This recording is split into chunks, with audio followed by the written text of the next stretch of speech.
Jordan Moore, Shaun Cody, Browne and Keely Eure. Got our football roundtable. We're halfway through the season, 6-0, and I want to stay on a theme that we've been on all night. Keely, we'll start with you, but is it time we put a little respect on the name of this defense? I mean, it really has been quite an evolution from no one talking about them to they're the weakness to, well, they're sort of bend but don't break to now, like, some of the stats are pretty good. They're the number one scoring defense in the Pac-12. Not giving up points seems like a pretty good stat to start with. For sure. And it's interesting because I feel like the way the season has evolved, like every question we've heard from the media and from us, like they've answered it per game. And this game was, okay, well, what happens when you lose your captain and starting inside linebacker Shane Lee? Oh, and you happen to lose your safety Kalen Bullock against a pass-happy team.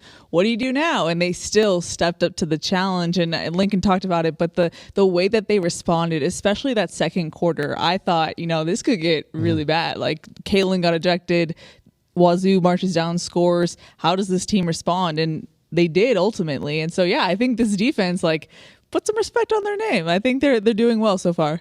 I think they have an identity now. I think looking back on the season and seeing it from the start and seeing the lack of trust in certain positions and buy-in, and then how it's evolved. Like, guys are expecting to make plays. You just see an identity forming, and they're starting to come together. And Tooley's kind of that's what I asked the coach about him. He's just kind of that engine that kind of pushed the thing around. More guys just keep jumping on, and then you get, after a while, you get this cohesive group that trusts in each other. They believe, they have chemistry, they know where they're going to be, and then this is kind of how good defenses are built, and we're getting to see it kind of live, and it's happening. It's kind of cool to watch, I think, Max. You don't get to see it from this perspective a lot. Yeah, and to me, I mean, it reminds me of like the highlight films that we would watch of like your era in terms of like the confidence and the swagger, and that was a piece that was missing from SC in years past. And you're looking at guys, you're like, I know the talent's there. I know you were a big-time recruit, but then now guys are digging in maybe when you get punched in the mouth, and they're responding, and it's not just a, hey, I'm going to try to play hero ball and get out of my gap. It's no, everyone is cohesive. It's unit, and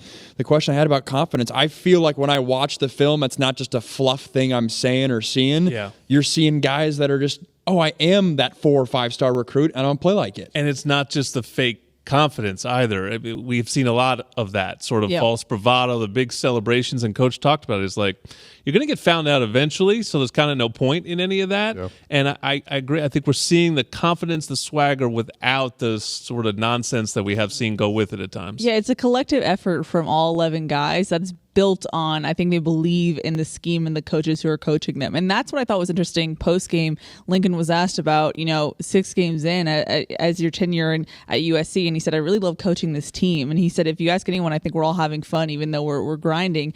And Tooley and Travis Dye both nodded immediately. And I think there's this cohesion that, like, yeah, you're putting in the hard work, but the results are coming. And so I think it's really they're finding their peak right now.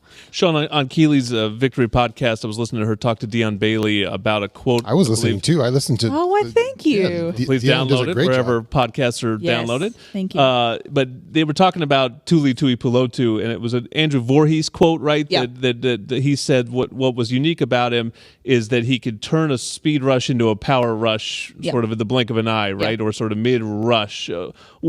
Explain that from a defensive line standpoint. I listened to Dion's explanation, but I sort of wanted to hear your talk on your explanation on what you think makes Tuli special. Well, it's the ability. It's that transition from going from one rush to the next. It's the instinct of, all right, this move isn't working. How do I still put pressure on the quarterback by adjusting my move? And it comes in. You have a pregame plan. It's like a pitcher, right? You have your fastball, your curveball, and your slider, and you come in. You have a plan for your rush, and sometimes that plan doesn't always work. So you have to have a counter off it. You have to have a counter to that counter sometimes. So it's definitely it's that kind of approach, that mindset that Tooley has. He's kind of worked on it, and Andrew Voorhees gets to see it live in action. And that's the coolest part too, because that was what Tooley was, as a tweener guy. Is he an interior guy? Isn't he an outside guy? And now that's his strength. It's cool to see him evolve into that type of He knows rusher. what kind of rusher he is. That's the cool part. There's been so much with this staff where they have made what they had great instead of complaining, oh, well, just give me a couple years and wait until I get my guys in. Yep. And we're seeing that with so many different players that have become success stories, as opposed to,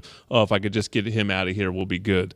And Tuli, Nick Figueroa, 2 guys tonight we've talked about a lot who've certainly led the way, who were holdovers from the previous era.